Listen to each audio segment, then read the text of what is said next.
Reading a book on philosophy provides a temporary spark, but that inspiration usually fades as soon as you close the cover.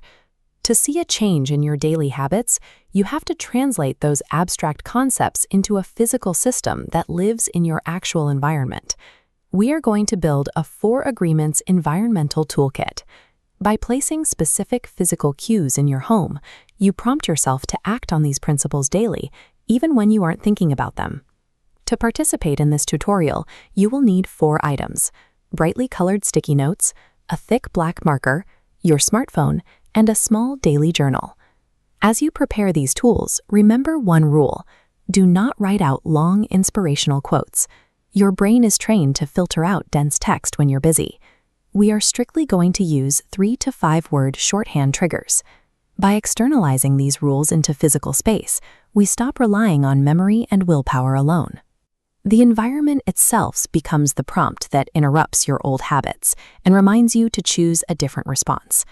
We begin with your digital environment. Your mind is fertile soil, and the information you consume acts as the seed. If you spend your morning absorbing negativity, that data inevitably dictates how you feel and behave for the rest of the day.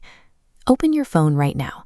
Scan your social feeds and find 3 accounts that consistently leave you feeling angry or discouraged. Unfollow or mute them immediately to clean the soil before we move to the next step. Now, take your marker. On your first sticky note, write, "No gossip, no poison." Place this note directly on your computer monitor or the center of your primary workspace. Gossip functions like a computer virus.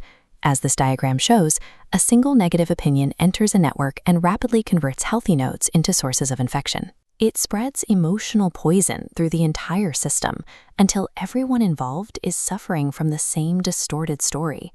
That no poison note is a physical circuit breaker. It is designed to catch your attention at the exact moment you sit down to communicate, stopping the spread of negativity before you hit send or join a call. Now move to your bathroom or dressing area. You need to prepare your mental defenses in the morning before you interact with the outside world. Take a new sticky note and write, "Their opinion is about them." Place it in the corner of your primary bathroom mirror. When someone insults you, they are giving a glimpse into their internal belief system. Their words are a byproduct of their own world. They have nothing to do with your actual worth, and they only become poison if you agree with them.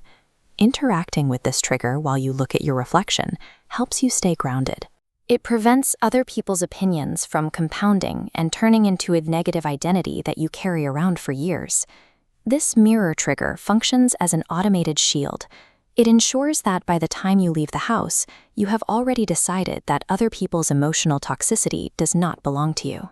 Consider how often a late text or a vague email leads to hours of internal frustration. When we don't have all the facts, we often experience drama that is based entirely on a scenario we've made up in our heads. This flowchart illustrates the anatomy of a negative assumption. When faced with silence or ambiguity, the brain fills that void with a hostile narrative. You start looking for clues to prove that narrative is true, which leads directly to resentment. The clarity protocol on the right bypasses that loop. By putting your ego aside to ask a direct question, you deal with reality instead of a paranoid story.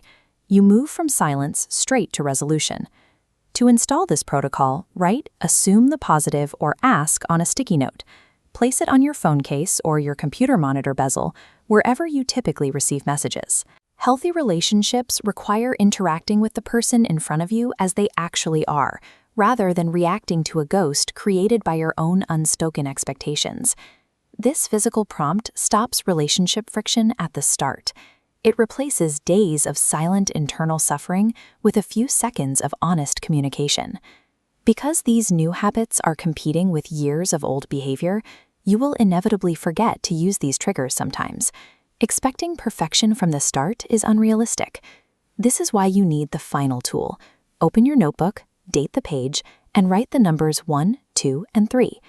Every evening, you will use this daily audit to note moments where you caught yourself and applied one of the agreements. This graph shows that doing your best is a fluctuating line. It changes based on how much sleep you had, your current stress, and your physical health. Your best on a day you are sick will look different than your best when you are rested.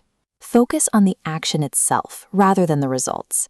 If you only act because you expect a reward or praise from others, you will stop the moment that external validation disappears.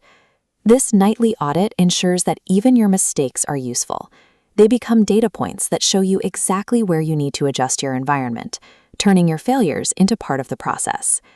You now have a completed system: digital filters on your phone, an anti-gossip note at your desk, a detachment shield on your mirror, and a daily audit on your nightstand. Your home is now set up to defend you against both external drama and the internal habits that usually lead to self-sabotage. Keep these physical triggers exactly where they are for 30 days. The constant visibility helps these new reactions become your default setting, reducing the effort it takes to stay impeccable with your word. Over time, the results of these small prompts compound.